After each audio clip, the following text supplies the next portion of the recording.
লাদাখে গণবিক্ষোভের পেছনে রয়েছে উস্কানি, এমনটাই অভিযোগ। ইতিমধ্যে গ্রেফতার করা হয়েছে লাদাখের সমাজকর্মী বিজ্ঞানী সোনাম ওয়াংচুককে এবং সূত্রের খবর তাকে গ্রেফতার করে লাদাখের বাইরে নিয়ে যাওয়া হয়েছে। সোনামের বিরুদ্ধে আর্থিক তছরুপের অভিযোগও সামনে আসছে। সোনামের এই গ্রেফতারির পর শান্ত হবে কি লাদাখ, নাকি অশান্তির আগুন আরও বাড়বে, এই আশঙ্কাও তৈরি হয়েছে।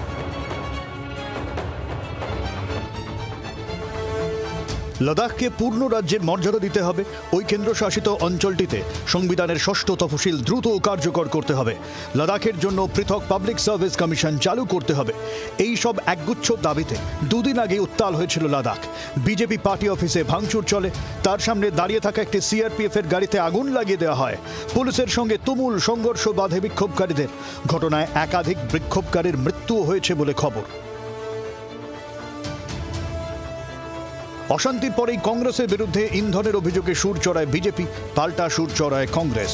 স্বরাষ্ট্রমন্ত্রকের তরফে একগুচ্ছ অভিযোগ তোলা হয় সোনাম ওয়াংচুকের বিরুদ্ধে। স্বরাষ্ট্রমন্ত্রক দাবি করে বহু নেতা সোনামকে অনশন প্রত্যাহারের আহ্বান জানালেও তিনি তা শোনেননি।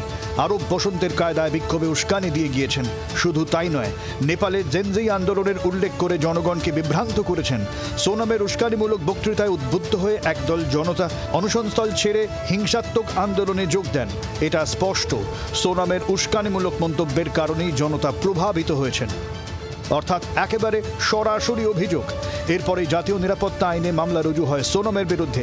লাদাখ পুলিশের ডিজি এসডি সিং জামওয়ালের নেতৃত্বে বিশাল পুলিশ বাহিনী গিয়ে দুপুর 2:30টায় ওয়াংচুককে তার লের বাড়ি থেকে গ্রেফতার করে। এর আগে সোনামের সংস্থা students educational and cultural movement of লাদাখের বিরুদ্ধে আর্থিক তছরূপের অভিযোগ আনা হয়েছিল। নিয়ম ভেঙে বিদেশি অনুদান নেওয়ার অভিযোগে চলতি মাসে এই নিয়ে সিবিআই তদন্তের নির্দেশও দিয়েছে কেন্দ্র।